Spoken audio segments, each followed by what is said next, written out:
All right, you guys, welcome to yet another exciting episode of the Online Prosperity Show, the show where we unpack real stories behind success you cannot maybe shortcut to. You really have to go through. So if you've ever felt awkward in maybe sales or in a sales conversation, or maybe you've ever felt you've over-explained yourself or undercharged, or maybe you're avoiding negotiating your own true worth, this episode is definitely going to hit home. I'm your host, Prosper Taruvinga, and today we're going to be diving into the psychology of influence, communication, and confident selling. So wherever you're watching, remember, this is the number one place to find exclusive insights into the tools, the strategies, and the mindsets that are used by world-class communicators and sales professionals. So wherever you are, make sure you hit that subscribe button and never miss the ideas that could actually change your income, relationships, and confidence if only you knew how to communicate.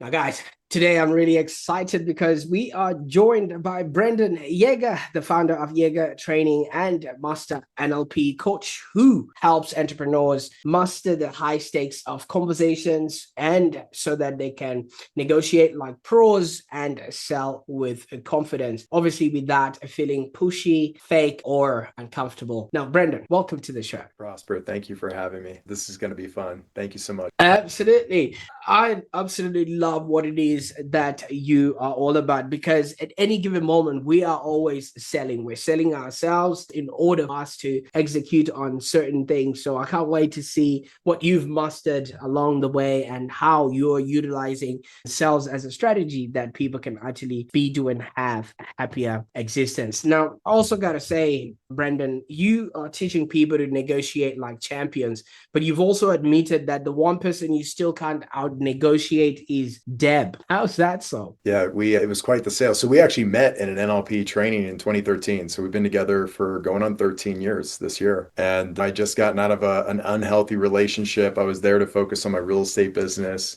I wanted to be a better leader to people. And I had hit my glass ceiling that so many people do in business, career. And I hired a coach, Rhonda, and she said, "You need to take these trainings." She's like, You're fine. Your business is doing actually pretty good. She opened up her business in a box to me and she said, "Brandon, you're the problem in your business." And that really kind of in my early 20s smacked me upside the head, metaphorically what I needed. I got into business at 18. I had a lot to learn, a lot to uncover about myself. I had to unlearn my relationship with money from my parents and my father especially. And it kind of like basically backtracking to the second grade. I got held back in the second grade, my twin sister and I. So I think that really propelled me, that put that chip on my shoulder to want to be so much better than I was. And we kind of have two totally different stories of how two humans could be 5 minutes apart from each other and just completely handled that situation differently. I put the chip on my shoulder, wanted to compete, wanted to beat a lot of people in sports, and that really propelled me, kind of gave me my drive. My sister kind of took it in, really hurt her self-esteem and her confidence. And then fast forward to 11 years old is when I saw my father get fired from the corporate world. And I really saw him struggle. And I thought, if that's what working for a company for 35 years does to someone, I recognize that he didn't have the tools to sell himself. He didn't have the tools to communicate and really negotiate his value and his worth. I see this in so many entrepreneurs, corporate professionals that leave the corporate world, that come into entrepreneurship for themselves. They want to build a business, but we forget the one thing, our gift is sales. Because if we don't have any customers, it doesn't matter how good we are doing what we're doing. If we cannot sell our value, our worth, and put people into some kind of a business process. So that's kind of my upbringing. And in real estate, I actually got started just pure cold calling. At 18 years old, you could probably imagine I didn't have a lot of fear. I just cold called, and right after I got my real estate license, I asked my sales manager, it's like, "So how do I make money doing this?" And he's like, print out a huge stack of leads, and I just start calling zip codes for sale by owners and owners that own multiple properties. And so I just really cut my teeth there, getting hung up on hundreds of times before I realized that it was all about how you take rejection and not getting down. And it's the recovery strategy with sales, because a lot of people, that's one of their biggest fears, is getting hung up on or taking rejection. It's one of those things that NLP has massively helped me with, to reframe those kinds of situations and problems in my life. That's probably the biggest thing I see coaches, practitioners. We help a lot of health practitioners, doctors, and business owners, entrepreneurs. It's really, when you get kicked down, how quickly do you get back up and do it again? Absolutely. And thank you so much for taking us through all of that, because it does really paint a really good picture. I mean, you're actually watching your dad lose his job. That automatically puts you in a position of, wait a minute, something's got to change. But tell us what life was like. I mean, obviously, so that we can paint a picture of the prior 12 years, if you can still remember moments when, what was your relationship with dad like, and what were you sort of seeing in him? Because most kids see their dad as their hero, right? Oh yeah, my dad and I had a great relationship. I mean, I'm so grateful for my father. He gave me such an incredible work ethic, Kansas farming boy. We came from a background of farmers, so hard work and the ethic of working hard was completely installed in me. Born on the East Coast of the US and then migrated to California. And I saw my dad instilled so many incredible, like, he taught me hunting, fishing, camping, outdoors. Like, I just loved everything. Taught me how to woodwork, and it really prepared me to be able to handle construction. And that's one reason why I think I got into real estate, was very much because my father, when it came to construction, I loved working with my hands. When it came to remodeling houses and fixing up houses, I got into real estate because we had gone around together, my grandfather and my dad, to some of these seminars that you learn how to flip homes or buy rental properties. And that it was just one of those things that I loved doing that with my dad, actually. He never had the risk to buy a property other than the one he owned. That was something that he just couldn't stomach, that risk. Very much a corporate guy, not quite the entrepreneur. And so grateful for everything he taught me, but I'm probably even more grateful for the things he didn't teach me, which was the things I learned on my own: sales, negotiation, real estate, health. I mean, my wife and I met, we really, just a very high value is our health. It doesn't matter how much money you make. If you can't get out of the house or get out of the bed, then you're not having a life of enjoyment. And so you got to have fun along the way as well. And that's something, I had this stewardship of appreciation for land and real estate. I had a goal early on that I actually just accomplished a few years back, was buying a ranch. We bought a ranch in Texas. And it's just one of those things where the drive, if it's not there, it's like, find your why, because there's so many people that probably don't know exactly what their mission, their purpose is. And I had that at a very early age. And somebody that I also owe a lot of that mentorship is my grandfather. So my mom's dad, about the time my dad lost his job, he started my brother and I on 30 minutes a day mentorship. And he basically coached us 30 minutes a day, read just like the back of your bookshelf, lots of books. He would mail books to my brother and I, articles. We'd listen to cassettes. We'd watch VHS tapes of Tony Robbins, Zig Ziglar, Jim Rohn, Brian Tracy, like all the greats. He just installed that at a young age. And my grandfather was such a brilliant man because he was a corporate guy, and we come from a background of PhDs and masters. But he said, Brandon, you're going to have to always invest in yourself. That's what he installed in my brother and I. And he said, no matter whether you choose to go to college or not, college alone will not be enough to be successful in life. And he was so spot on with that, because as soon as I got through high school, I had the opportunity to go to college and play play volleyball. And I just thought, I don't want to put my parents through this incredible amount of debt. I was so hungry to make money. Like, I had this drive to make money because I saw my dad probably struggle for a good decade. And, that struggle, it's like he had the job and then he didn't. And that struggle was such a beautiful piece. Like, it gave us contrast, definitely gave me contrast. And so I was unconsciously, I kind of knew at some point I was going to probably have to take care of my family. And that was a big thing for me. I wanted to provide for them. And I kind of saw this contrast of struggle. And I was like, I got into real estate to make a lot of money, to create clients and serve them at a deeper level. But I knew that I needed to learn skills that my dad didn't have when he struggled in his own business. So once he left the corporate world, he started his own farming consulting company. And because I saw that struggle, it's like it's what really drove me. And I think for a lot of business owners, entrepreneurs, like that struggle is great. That mess is your message. There's always a gift amongst the garbage. And now that I'm coaching entrepreneurs and consulting different small businesses as a leader, it's like some people run from their story, but I'm like, put your story front and center. Like that is the most important thing that so many people, because they feel like they haven't completely broken through the baggage, they're afraid to tell their story. That's what I find mostly with practitioners and entrepreneurs. They're like, well, who am I to go out there and tell others how to build a business or make money or serve people at a deeper level if I haven't completely created the success in my life? And that's the opposite way to look at it, because you don't create success unless you get out there and do.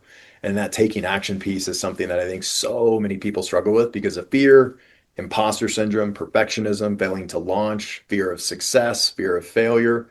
It's a major thing that we help people come overcome. Absolutely. And thank you so much for obviously relaying this part of your journey, because it does really paint the picture of the influences that you had growing up. I mean, obviously, growing up, your dad would have taught you all that resilience, the farming, the hunting, and all those things that would have actually taught you to be strong mentally, physically, and everything else that came along with it at such a young age. Plus, he also then later on, like you said, provided the lessons of you watching what you did not want to become. And I think not a lot of people are exposed to that enough for them to have an understanding of what to work towards. So when you saw that happening to dad for a decade, like you said, he lost his job and he was trying really hard to, get back on his feet and everything else. Where did that place you in terms of, obviously you had seen him as your hero, but now you're seeing him struggling, and half of the time it really gives us a distorted view of what masculinity should be, especially at such a young age. And you said you knew you didn't want that path, but what did the new path look like for you? Well, I mean, as soon as I graduated high school, it was honestly, my grandfather gave my brother and I a ticket to go down to see Jim Rohn in Southern Right. California, the main event. And that was that instant moment. I remember waking up super early. It was just him and I, Jim Rohn, Keys to Success. I love it. I love Jim it. Rohn, man, he's still, to me, he's probably one of my top, all the things I've read, the books and everything. He's just a brilliant mentor, right? He was Tony Robbins' mentor. And I woke up early to this real estate guy's radio show. I don't even know if they're still around, but I go, I want to get into real estate. And I made that decision to right after that event to get my real estate license. And then, that's when I got my license just a few months later after I graduated. And, I was put on the path, and I think I'm super grateful for my grandfather and I'm grateful for my dad, because it was kind of like, it's very much like Robert Kiyosaki's Rich Yeah. Dad, Poor Reach Dad. that boy, dad. It was kind of like that. Like his story is very similar. It's like, Dad, I saw money, then I didn't see money, but then my grandfather kind of lifted us up. And just having the mindset of unwinding these, deprogramming these beliefs, I realized my dad struggled with very traditional type of business. The old handshake, he ran from contracts. Like he did not want to get farmers to sign contracts. And so I saw these little patterns, how it affected his business because of boundaries, getting people to commit, and he just created limitations for himself that I was like, that's not a limitation for me. I don't see how that's a limitation. And so many business owners, entrepreneurs do this is, they think they've got to focus on operations in the spreadsheets. Yes, that's important, but none of that matters if you don't have any clients coming in the door. I mean, the most, I think, underrated skill set someone has is how we effectively communicate our value to our customers and prospects. And that was the biggest thing I realized is like, if you can learn to sell, if you can learn to communicate, and you can erase your limiting beliefs, your false beliefs around money, around charging what you're worth, which is what so many practitioners struggle with. If you get into coaching, facilitation, consulting, it's all you. You're selling you, and people have a problem selling you because they left the corporate world for many, and then they go to business for themselves and they're like, oh wow, like the corporate world's not selling for me anymore, like I have to do that. And the sky's the limit. You can charge whatever you know you're worth if you can deliver quality value and you can solve people's problems. And many times what people don't realize is the bigger the problem, the more you can solve to accomplish that problem, to solve the problem, and so many people struggle with that. And yet it's like this most simplest thing to just unpack why we believe what we do. Because I believe 90% of beliefs is what drives us. Our values, our habits, our behaviors, it's all unconscious. It's the subconscious mind. So the 95% of us runs us. So if we had a poor upbringing and we let that affect us, then we're going to go out there into the real world and we're going to struggle to charge what we're worth. Because like I remember the first time I bought a brand new car in 2005. I had closed a couple real estate deals and I just, paid cash for this car. And my dad, I pulled up in this, and it was a Ford 500. It was a sedan. It was nothing fancy. My dad's like, "What do you think? Money grows on trees?" And I was like, "Yeah." I was kind of pissed for a minute. I was like, "Thanks, Dad." Like, love the support. But it was like, yeah, money does grow on trees. Money is a tool. And if you learn how to wield the tool with honesty and integrity, you can make a lot of money serving people. Mm. I fell out of love with real estate because I wanted to serve people in all areas of life. And once I got into, taking all these NLP trainings, within the first event, I realized, wow, how unconscious I was, unaware of my money story. And it was because of dad. It was because of mom. And we're not blaming them. I'm grateful because what it did is it gave me this ability to see, oh, that's not the way I want to run my business or my life. And that's what we all are. We all are grown up with that. And I think people don't realize you can love your parents, but that doesn't mean you have to adopt their limitations, their scarcity. And we Mm. adopt scarcity by nature of being around our family. So we get scarcity from school, from programming. I mean, there's a societal scarcity around that money's not enough. You got to work hard for it, all of these limitations. And it's not true. They're total illusions. And so after my Mm. first NLP training, I realized, wow, I've got a lot more scarcity than I realized. I didn't have fear to go out there and make sales calls and go knock on doors doing real estate at a young age. But what I did have was the limitations of realizing I would make a lot of money and then I wouldn't be able to keep it. And that was one of my biggest limitations. And then once I became a broker, I realized growing my team, I was like, nobody wants to work hard. And so a big limiting belief was nobody wants to work hard anymore. And so I had to look myself in the mirror and be like, why am I hiring people that are not committed to making more money? Like, where is it in me that I'm attracting these people to show me my areas of growth? And that's really what we help people do is see the shadow aspect. Because if you can learn from your shadow, you can start to really create a life of just complete success. And most people, what they do is they point the finger, they blame. And I remember my first NLP training, I realized, oh my gosh, I'm actually, in effect, I'm blaming others for my lack of success. And that was my Mm. biggest thing was taking radical self-responsibility. And one of the first frames we teach in all of our events on a slide is cause and effect. It's a universal law. Are we at cause for everything that we bring into our life, the good, the bad, the different? Or are we blaming others, right? Are Mm. we in victim consciousness? And that goes for health, that goes for relationships, that goes for business, and that goes for how we handle our relationship with money. So that was my biggest awakening was like realizing I had to get honest with myself, look in the mirror, because my lack of success was me. Right. It's nobody else's fault, right? It was just mine.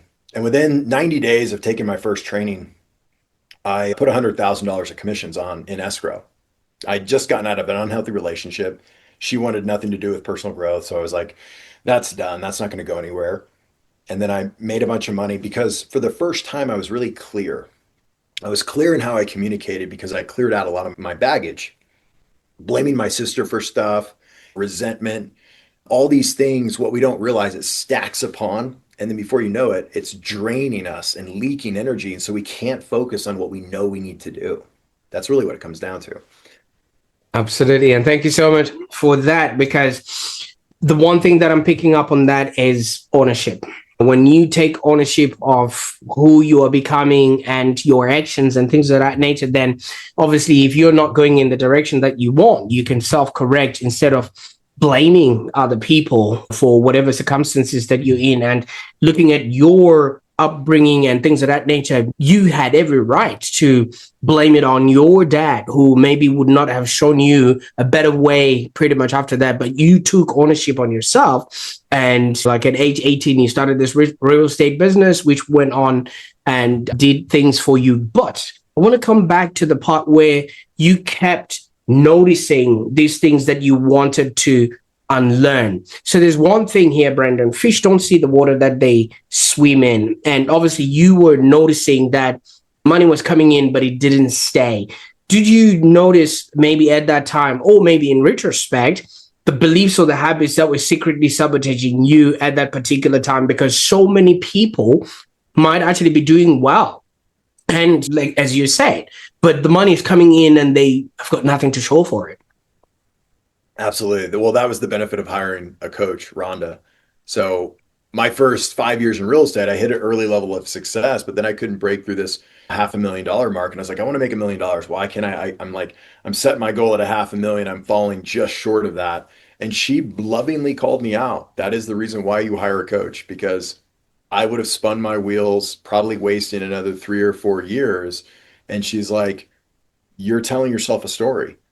And she was right. She literally called me out in so many of my little patterns and behaviors that were just subconscious. By the way, this woman was making 20 million a year. So when I paid her this huge fee to coach me, and I had no idea where the money was, but I figured a way how to do it. And I think so many people think they can't go hire someone that's doing so much better than them, because she was. And I really trusted her. I really respected her. She had 105 people on her team. And I was like, this woman is doing something incredible. Like, she leads, she communicates differently. Everything was different about her. And I'd never had a mentor at that level, specifically in the field of real estate. And what I thought I was getting was a bunch of real estate coaching, but I really got performance, high performance coaching from her, how to be a better leader. And whether you think you're a coach or you're not, whether you're a facilitator, a consultant, or you call yourself like a high performance coach or a trainer in the corporate world, you are a coach to yourself first. And that is the reason why the value of hiring a coach is so beneficial, because she just shined this spotlight on that dark area that was so out of my awareness that you can't not look at that stuff and get honest and say, damn, I'm telling myself a story. Whether it's, what happened was I hired an agent, it didn't work out. And then my story, this happens to a lot of business owners, they go, oh, no one wants to work, right? Or you call 3 leads and they say, you're charging too much, and they hang up, right? And that happens 3 or 4 times. And then you go, oh, there's a story. Maybe my prices are too high. And it's like, or you're just telling yourself a story that you talked to the 3 or 5 wrong leads that weren't leads, they weren't buyers. So you got to keep calling, right? And one thing she taught me a few things, especially in business. The first one is, she said the client is never right. If the client was right, she's like, they would have already sold their house and they would have already solved their problem. And that's like, it's a tough thing to hear, but it's the blunt truth, because people go, the customer's always right. It's like, no, the customer's rarely right. Because if they were right, they would have solved their problem on their own. And that is so backwards the way we think. And she's spot on. And I created a real estate model where I did traditional real estate. And then I created a flat fee model where you could just list your property, pay a flat fee online. And so the second thing she taught me is, everything in business has a process. She's like, Brandon, if you're going to do it once, you need to document this process and you need to lay it out in a standard operating procedure. So then you could put somebody in there in that place. You could teach them and train them exactly what you did and how you do it. And now you've got that process dialed in. And I would say business processes are the things that people really struggle with, because they just micromanage people because they haven't documented anything and made it like a workflow, right? Like a go high level workflow or something like that. And the other thing is volume. Volume solves problems. If you have a money issue, you probably are not doing enough volume. And volume cures that. I mean, will cure your financial problems, because if you only have 5 clients and you're charging X, well, if you raise your prices and you ended up creating 15 more clients, like double, triple, quadruple the size of clients you could work with, you probably either don't have enough processes to handle the volume, or you're simply not charging enough, right? And my model became this discount model. So we charge less for real estate services. So we had to do volume, right? So it really taught me a lot of valuable business lessons in the way she ran her business to get to 20 million.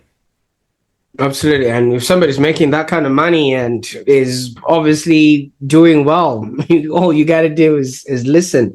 But this obviously got you thinking a lot different to traditional business, the way Absolutely. it's run, right? I mean, obviously, you also did mention earlier on that your dad loved doing the handshake and didn't do contracts and just wanted to do business in the sort of traditional way. What did NLP unlock for you that traditional business training never could? Well, a great example. I'm glad that you brought that up. It's a great question, Prosper. So, my dad, one thing that I consistently saw him doing was when he left the big corporate company with farming and agriculture, he thought he had to be the guy that ran the tractor down the field. And he was very ahead of his time. But he pulled this unit, it's called the Varus, and its conductivity passes between it. And so it would read the soil, the type of soil. So he would basically did variable rate farming. But as an example, he thought he had to be the guy that ran the equipment. I'm like, Dad, you could find a young kid out of college that loves agriculture that you could pay 15 bucks an hour. This is 25 years ago or more. And then the data would come into the computer, and then he could analyze the data, do the review of findings, and then go consult with the farmer. So that's a great thing. Like I just had a call this morning with a practitioner where she's controlling things. The biggest thing is control. And so when I think of traditional business, we try to control so many things that we need to release control on and trust that when you hire a talent, they can do it if you have the process set up. And that was something my dad really struggled with to get out of his own way. I see business owners, they think, oh, I can't afford this. I can't afford to hire anyone. And the reason why they can't afford to hire anyone is because they don't have a process. And if you set the process up, that allows you to focus more time with the client and or go get new clients making sales. And so if your number one job, like 90% of your time in the first, it's still my number one job is sales, even though I have salespeople, but it's like, I mean, promoting the business. Like if you're still not able to make enough sales, that means you're doing jobs and tasks in the business that are not high producing, money producing, client producing tasks.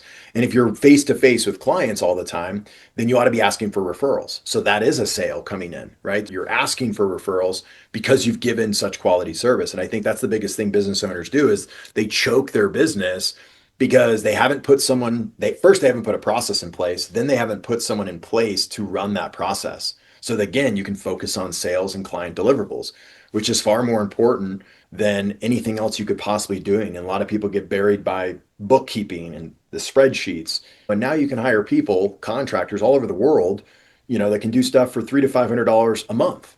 It's like, so there's really no excuse that we are our own worst enemies when it comes to scaling the business. So many people talk about this, and that's the thing that I think a lot of business owners struggle with, and that's mindset. That's a belief system. That's not because they're not making enough money. They're not making enough money because their mindset won't allow them to release control of, quite frankly, things in the business that are important, but not as important as making money. And the people we learned NLP from, Tad, he passed away in 2020. And he's like, Brandon, you could be the greatest trainer, the best coach in NLP, but if you have no butts in seats doing live events, how good are you? And I was like, Mm. damn, that's a really good point. So again, like from real estate sales back to training and coaching sales was like, okay, we need to fill the room because if we don't fill the room, we're not transforming lives, right? And that's again, I think Tony said it best. 80% of business is mindset. And the 20% is like operations, tasks, all the stuff that again you could hire an expert to do once the money's there.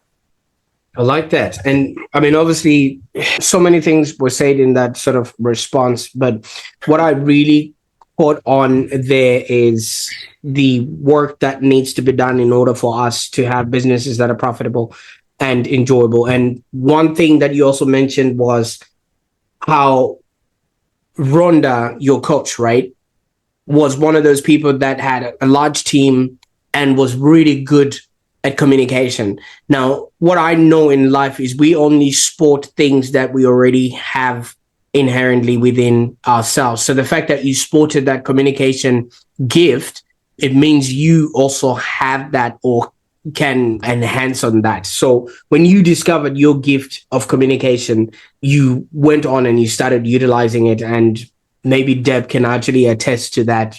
But what is it that separates great communicators and average ones? Because so many people buckle when it comes to putting themselves out there, selling themselves, because they're afraid that rejection, like you mentioned, or I think it was Seinfeld that mentioned some people would rather be the one in the coffin than being the one saying out the eulogy. No, for sure, especially public speaking. That was Deb's story. She was terrified of public speaking. I didn't have a problem getting up in front of agents talking about real estate, but then I had to break through another layer of fear, talking about personal growth and development, something that I was Mm. not comfortable and confident in yet. Step one is rapport. I think a lot of people don't have rapport with themselves and rapport with their audience or rapport with their client, their prospect. And that's rapport is trust.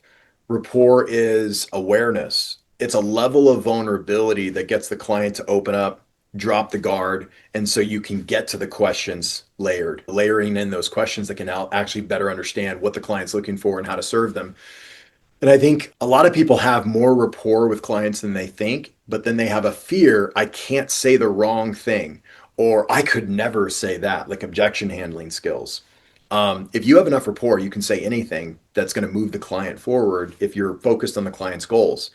And that's something I found with coaches is like people would be like, you can say that. I was like, well, you can say anything with confidence if you have rapport and it's for the best interests of the client, right? That doesn't mean the client's right. But if the client says, hey, here are my goals, and I could say, well, here's some things that I see based on what you shared with me. What else is preventing you from accomplishing your goals? And they tell you this and this. Well, if it's mental and emotional versus if it's like an actual physical thing, right? That's getting in the way of their success. And for most people in business, it's a mental and emotional thing. And also, I think we get into business as leaders, we have an ego, or else we wouldn't try to do this on our own. You got to be a little crazy to be in business. Let's be honest. Like, why would I go try to do this whole entrepreneurship thing on my own, versus go get a nice paying six-figure job, six-figure salary plus? Like, you've got to be a little crazy. You got to have the ability to take risks.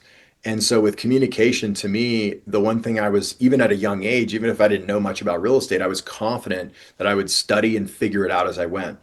And I remember the first time I made a bunch of sales calls and I got a guy on the phone, one of my first clients, and he's like, yeah, I want to list this piece of land, right? It's like a $60,000 piece of land. And I was all excited, ran out there, met him, got the paperwork signed, brought it back to my office. And I was like, what's next? Like, I had no clue of the process. I was literally 18 and a half, going in 19. It was like my first transaction. So every step of the way, I was like, all right, broker, what's next? And he'd tell me, and then I'd go do it, right? And that's like a great client to me is like if they're asking for support, they're asking for help. Number one, you got to reach out and you got to ask for help. If you're spinning your wheels in the sand and you're struggling, how much longer are you going to struggle because you can ask for help? Somebody Mm. in your network or reaching out to brilliant business owners, somebody knows the next step to the process. You just have to figure that out. And if you don't know it, then ask.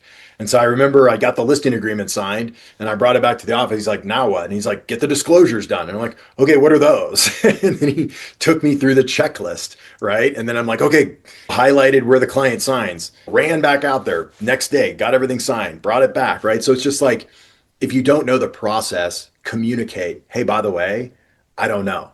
And I think a lot of people are afraid to say they don't know something, especially when they're learning and they're new to business. So that was the biggest thing for me was I didn't have the fear. And when I look back at so many people getting into business now, or they're getting into coaching, or they're getting into health coaching, facilitation, I see they let a lot of little fears trip them up. And then that fear turns into procrastination. And the reason why they're procrastinating is because they don't know something, or else they would just do it. Most people are pretty intelligent, pretty smart. And now that we got AI and ChatGPT, like you can figure so much stuff out. So when somebody does know the process and they're not doing what they know they need to do to create success, that's an internal thing, right? That's a block. And after I got through my level 2 master practitioner training, I met Deb there. I started really getting good at sales calls. I had an auto dialer. there was months we would knock out 1,500 to 2,000 calls. And there were sometimes weeks that I would knock out almost 1,200 to 1,500 calls in a week because we had so many leads. And I was just ripping through leads. I was ripping through calls. And so I had no fear of rejection. It was now, how do I refine the way I communicate by handling objections smoother, right? And then it became tonality. So rapport is all about how do I speak. A lot of times they say it's not what you say, it's how you say it, and there's a lot of truth to how you speak. Is the volume, the cadence, the speed, right? If someone comes in a little bit higher volume, you want to match that. And I think a lot of people don't realize they're so unconscious with speech. I know people that break rapport as soon as they shake your hand at a networking event because they shake it really hard and it's aggressive and it's like, whoa, you break rapport at the unconscious level. 95% of our communication at the unconscious level is body language. Body language is 55% of the way we communicate. So that's not just facial expressions, that's posture, that's gesture, that's how we breathe. You can see based on how someone's carrying their body if they're confident. And if they're not confident, they're going to slump. They're going to hide to the world. And so noticing these things from listing appointments to meeting people and going to networking events to now doing trainings and teaching this stuff, it's very obvious why people struggle in sales. And it's because of communication. But what they don't realize, it's how they're communicating with themselves. That's the first person they got to communicate with. And so if they're not confident, and they're going to use unconscious language that is focused on what they don't want. And so if I were to say to you, don't think of a pink rhino, what are you thinking about? I was gonna go for pink elephant, so that was already in my. I was going to say pink elephant. I usually do, actually. That's funny. Funny. You broke my pattern there, you know what I mean? So I was like, okay, now it's a rhino. Now okay. And that's exactly what people do. We've been trained and we've been programmed from school, from childhood. Mom, dad would say, don't run in the house. Don't play with the pens on the table. Don't break the glasses on the dining room table, right? It's like don't. And so we're programmed to focus on what we don't want. And so people come in, they go, I just need to get a better job. I don't make enough money. I need to get out of debt. Need is a tip off that they're not in control of their behavior. I need to, I must, should, shouldn't, couldn't. These are modal operators of possibility and lack, scarcity. And so we're constantly focused on what we don't want, which creates this inconsistency with our motivation and our drive. And it happens in every industry, and it's all from programming. It's Mm. making sense.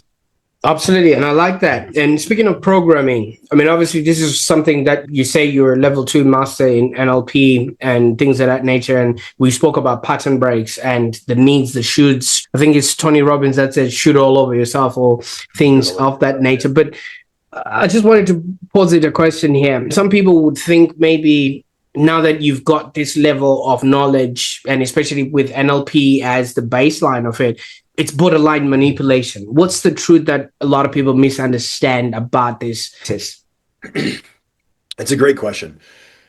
What most people don't realize is their subconscious is already manipulating themselves. Their subconscious, because of stories of scarcity, of poverty, of negative emotions, traumas, and dramas, they're already being manipulated by their subconscious. And so if somebody in their outside world feels like they're manipulating themselves, then what that's doing is it's already bouncing up against the boundaries of their own unconscious manipulation. Because you can't recognize something outside of you if you didn't already do it. And so, like, if you give someone a compliment and you're like, man, I really like this person, I aspire to be like them, that's because you're like them. There's something inside of you that is very similar to that goodness, right? Like you had with Rhonda and communication. Yeah, I absolutely thought she was just incredible. And I fully hadn't tapped into my voice, to be honest. I hadn't found that confidence in my voice. And the same thing is like, where do others manipulate? And I'll tell you what's happening in society right now is there's so many of us people pleasers. I kind of had to break through my own level of people pleasing. People pleasers probably don't want to hear this, but that's a level of manipulation. If you're people pleasing to make someone feel better, But meanwhile, you're holding in things you didn't say that you wish you said. That's manipulation. Because now you're stuck with this, damn it, I should have said something. I didn't say it in the moment. I wish I said this. I wish I could have done that. And then you beat yourself up, right? Because then you get the negative self-talk in your head and you're like, damn it, right? And you speak negative to yourself, which a lot of men do. A lot of women struggle with the negative internal self-talk. That's some of the biggest stuff that blocks us. That's the reason why 80% of business is mindset. If you're kicking your own ass, who's manipulating who? You're manipulating yourself out of your goals. And the way I look at hypnosis is the same way everything unfolds in our world now on social media and YouTube and the news. Everyone's got an agenda, right?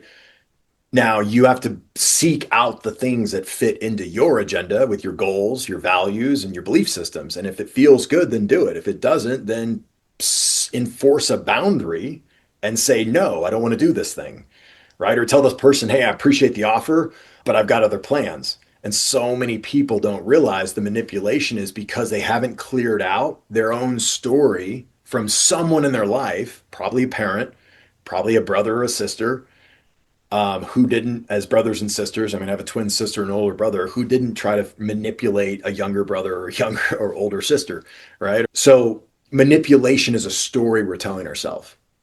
The sooner you release the story, the negative stuff of why manipulation affects you so much, the sooner you'll be able to speak communication and you'll be able to talk with confidence.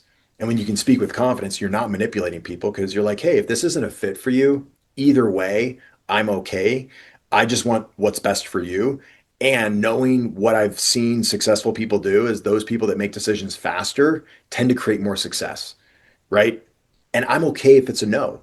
And it may be a no now. That doesn't mean it's a no later, right? It could be a yes down the road. Maybe you're truly not ready. Maybe they're not financially in a place to do it. But a lot of people, they have the money to solve the problems, what I've found. I've had people that have told me, Prosper, I had a lady one time, it was a few years ago when we were living in Austin, Texas. She's like, I just can't take this training right now. And level 1 and 2 is like a $12,000 investment. She said, that's a lot of money. I said, I know, but you're looking for massive transformation shifts. And I can assure you with the process in which we handle this training, like you will have breakthroughs because I've seen so many people come through and do this, thousands of people we train now. And she goes, I don't have the money. I said, tell me about how you don't have the money. She goes, Brandon, anytime my account falls below $100,000, so if it's like 99, like, oh no, 200,000. It was anything that falls below 200,000. So she was like in the 180 range, 180K. She thought she tightens the belt. She goes, I don't have any money. That's the story she tells people. And she had a scarcity story. And so what I think is fascinating is people that do have money to solve the problems, they have a problem with the money because they either don't see the value or they don't have clarity in how it's going to actually help them. And some people, once you invest, they expect someone else to solve the problem. But once you invest, that's when the work begins. That's when the rubber meets the road is you got to get tough with yourself and say, hey, now it's the great work. The great work is upon us. Let's take action and do this together. So you have the accountability and you have a team of people helping you. She ended up enrolling because it was fascinating. She realized she was talking herself out of abundance, even when she had a level of resources to solve the That she problem could have used. and it's like, and if I didn't lean into that money story, which so many people don't, they don't lean into the money story. If I didn't lean into her, she wouldn't have gone through our trainings and gotten transformation. Right. And so I Mm, look at that as this is what sales is. Sales to me is just transformation. It's change. If you look at sales as manipulation, then you need to change your story on sales because you can't help anybody if you think you're manipulating them. I don't ever think I'm manipulating anyone because I'm changing someone's views on why they still have problems they can't solve on their own. And I'm trying to teach them tools and techniques and processes that are actually going to build a better life for themselves because now they're going to be self sustainable. And NLP is about self sustainability. Once you learn this, it's kind of like a language. yeah. You use it. If you don't use it, you lose it. And that's what NLP, hypnosis, we have this coaching framework. And it's not just for coaches, it's for business owners because a lot of business owners don't think they're coaches. And I'm like, you've got it all wrong. If you don't want to call it a coach, call yourself a leader. But if you're going to be a leader, you got to lead others. but you can't lead others until you lead yourself. And that's what Rhonda taught me. Like, and I realized sitting in my NLP training, I would go, why do they keep calling me a coach? I'm a real estate broker. I'm a broker. I was like, I've got this identity. And then I was like, Mm, who cares? That's ego. That's total mm. ego. And so people go, but I'm not a coach. Like we had this happen the last event we just finished. Like, does anybody else not want to coach in here? And I was like, cool. Are you a business owner? Yes. I was like, are you a corporate professional? Yes. I was like, do you guys consider yourself leaders? And they were like, yes. I was like, so what's the difference between a leader and a coach? So now I do leader versus coach frame. And I was like, there's very little difference. Very little difference. A coach has maybe some processes to actually help a transformation happen in somebody's life, which is an undeniable change. But a leader does the same thing. Absolutely. Like they say when you're flying, you want to put your mask on first so that you be able to help those. And if you can lead yourself, then that makes it a whole lot easier for you to pass that on to other people. And Brendan, I mean, obviously you and I could go on and talk about stuff, but what I'm actually starting to realize is a thread in your story that obviously there's a time when you introduced us to 12-year-old Brendan who felt powerless just looking at his hero literally crumble in front of him. But now you've become that person who's helping others to use whatever they already have inside of them in order to be to and have a happier existence. And I think you have become that hero that you would have wanted maybe dad to have been maybe for himself there. I don't know how you feel about that, but that's what I'm sort of seeing there. And that being the case, tell us a little bit about how you are helping people realize the strength inside of them that they might have forgotten that they actually do have. Absolutely. Great. You're really good at this, Prosper. Great question. When Deb and I first got to Austin, Texas, we it's almost like we started our whole business over from California. Like I didn't have luckily I still had the real estate business that I was able to step away with and have it run for me. But we networked our butts off for 2 straight years. So we put the tools and we were a product of what we trained. We were a product of what we were teaching and how we were coaching people. We were learning how to network and build rapport and get up and do a 60-second pitch without any preparation. And what we realized doing around all these networking events, all walks of life, everybody in different industries, was people were like, what are your biggest challenges? They're like, oh my God, when I stand up to my 30-second, 1 minute pitch, whatever it was, they're like, I have such fear and nervousness and anxiety public speaking. I was like, okay, check. What else? Like, oh, I hate sales. I just think it's sleazy and I don't know. I'm never comfortable with it. I don't know what to say. I don't know the sales cycle. I don't have a process. I don't have any help there. Check. And so we built our first 3-day event because people did not like speaking in front of people on stages. They hated sales and they had money stories. They had money baggage, which is why the sales, it's like, I love money, but I hate sales. And so we created our first 3-day conversion event with that in mind. We started getting people enrolling in this event and then we would enroll them into our other packages. And that really showed us the value. People saw Deb and I get up on stage as a wife couple duo we have this double induct where we can kind of talk with each other and it's very effortless. And that's one of our kind of unique gifts as a couple. And we realized that people wanted that. And so we were just a byproduct of people wanted more confidence. They wanted to be able to make more sales and they wanted to be able to talk in front of people, public speaking. And so that's how we created our whole program there. We brought people in and we showed them how to break through the very blocks that was blocking them from creating successful businesses. And most of it was mindset. It's their mindset and the story around money, the story around sales, just like the whole manipulation talk. And what I find too, the people that really feel they're being manipulated the most, which is weird, they're actually doing the most manipulation because they haven't recognized it. It's a fascinating dichotomy. And so we help people dissolve this stuff around sales because manipulation is a thing. And that's not to say people don't manipulate. My gosh, we have a lot of this going on right now on the planet. People of power, right, that are doing manipulation tactics because it's trying to put power over people. And it's not cool. But that's not sales, because sales is what creates such incredible transformation in human beings. And so once we put this training together, we brought business owners together. That's how we built a 7-figure business, was networking alone. We didn't have any Facebook ads. We had no social media. And so then once 2020 hit, we 4x'd our business because we had done so much networking. We just brought the networking to our house. And that's what expanded our business. And so people have to first get aware of their problems to realize these are the problems that are holding me back, but they also have to have the ability to ask for help. And I think so many people think hiring a coach, hiring a consultant, hiring somebody to actually help this, they think, oh, therapy is not for me. But the reality is, we all have baggage. We have subconscious, unconscious baggage, whether it's generational lineage stuff, whether it's this lifetime, or even past lives for some people that believe such things. We've done hypnosis where people will pull up stuff they had no idea they even had. And those stories are the things that subconsciously sabotage their success. It erodes at confidence. It prevents people from making confident decisions.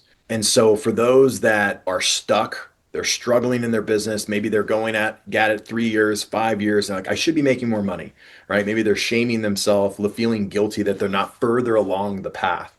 That was me in real estate, which is why I hired Rhonda.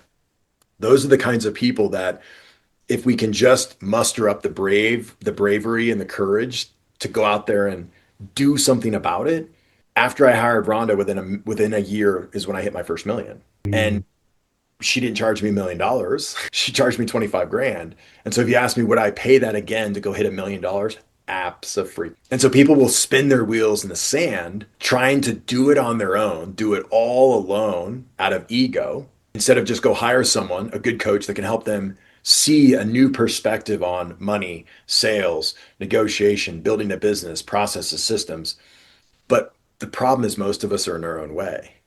I was in my own way and I hit my glass ceiling. I was in my own way. Rhonda helped me get out of my own way. And then I grew, and then I hit another glass ceiling. And the thing is you're going to consistently hit glass ceilings as you grow. The more you evolve, the more you'll hit obstacles. And so people think it's kind of like school. I think the worst thing they did was, oh, you graduate, you're done learning. It's the opposite. It's why you have all the books behind you, right? That's when you actually get started. It's why we're doing this podcast. I'm consistently reading a book every week, right? And we don't stop learning. And so people think the problems eventually stop, and they'll say things like, I've been working on this for years. I've already done so much work. If you've done all this work and the problems still exist, you wouldn't have this problem. Then you haven't solved the problem. So do something about actually solving it. And this is where I would rather invest in somebody else's process. If it can save me, there's only one way to buy time. It's hire someone, pay someone, invest in someone to show you what you don't know and where you fall short, because you can buy time. Because if that person can help me solve the problem in 3 months and 6 months or less than a year, and I spend 4 more years trying to solve the problem, I'm going to waste thousands and thousands of dollars. But worst, I can always make more money. You can't get back your time. And what people don't value enough is their time. Absolutely. Even if you're watching this right now, we started talking about Brandon at age 12. From that time up until now, I think we've maybe spent about 45 minutes talking about that, and we've compressed so much in a short episode plus commercials, and you're receiving so much value, all for obviously free, just your time for you to watch this. Imagine what it would be like if you actually reach out and actually pay for the programs and be a part of what he is teaching there. Now, Brandon, you didn't tell us where people can go to on the internet so that they can actually get started on this journey. And a great course we have is NLPmadesimple.com. It's an online course to learn more about NLP, and it's a great place to just dip the foot in, start learning. You can book a call. Would love to just to see if we can even help you, but check out NLPmadesimple.com. And then another site is YagerTraining.com. Absolutely. I'll definitely make sure that all those links are in the show notes below so that people can actually jump on and make use of them. And if you're watching this right now and maybe you're tired of losing opportunities because maybe of these uncomfortable beliefs that you might be holding, I think it's time to actually learn the psychology behind how you operate and just confident communication. And I encourage you to follow Brandon, connect with him, start mastering the conversations that actually shape your income, your relationships, and your future. Because I believe, and if you've heard Brandon clearly, clarity in communication actually creates prosperity in life. Now, talking about relationships, you've obviously introduced a lot of characters, Brandon, in this conversation. Your dad, your granddad, Rhonda, and obviously we haven't really even touched upon Deb. You met her at a training that you actually did, and that's, I think, if we go back into the video, you mentioned her name 4 or 5 times, so it will be apropos to bring her in and just hear a little bit about her side of the story. Now, would you say that personal transformation actually makes you ready to attract better relationships? Because once you knew who you were and you were clear, you literally connected with the one person that you literally can't stop talking about. Absolutely. Yeah. Right before I met her, I got out of a pretty unhealthy engagement. I was actually engaged for 6 months and gained a bunch of weight with bad habits and a lot of stress. And so, really, I set boundaries in my life that just I started saying no to the things and the people that I knew were not healthy for me. And I think that's a really another tough challenge for people to do is enforce those boundaries, but sometimes even the ones that love you the most, you've got to enforce healthy boundaries so that they don't end up sabotaging your success because there's a lot of unhealthy relationships out there.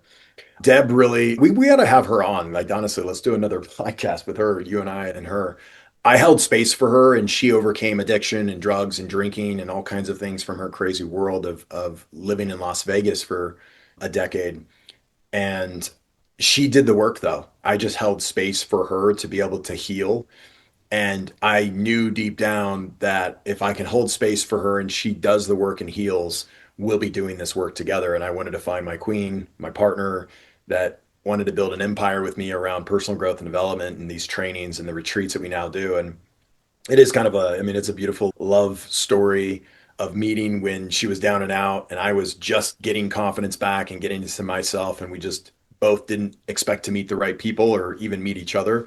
It was really fascinating that we met in the very event of which we now train and teach these techniques that almost 13 years ago. And we had 2 rough years. It was not like all just gold plates and butterflies and rainbows. It was massive challenges in the way we started to work together to hold space for each other, to allow each other to work on the processes. And really I got to practice with her to help her release her past. And she helped me release my past because we really didn't have any connection to each other from the past traumas and dramas. And she just accelerated so quickly. And she's helped so many women that have overcome, men and women that have overcome any kind of addiction or sexual abuse. It's not talked about enough in our society of how that can pull us down.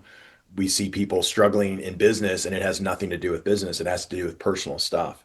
And I'd say that's part of the reason why so many people struggle in business is they have their personal problems and doubts and baggage and traumas, and they bring that into the business and they expect the business to solve that problem. And it's not a business problem, it's a Not personal a problem, business problem.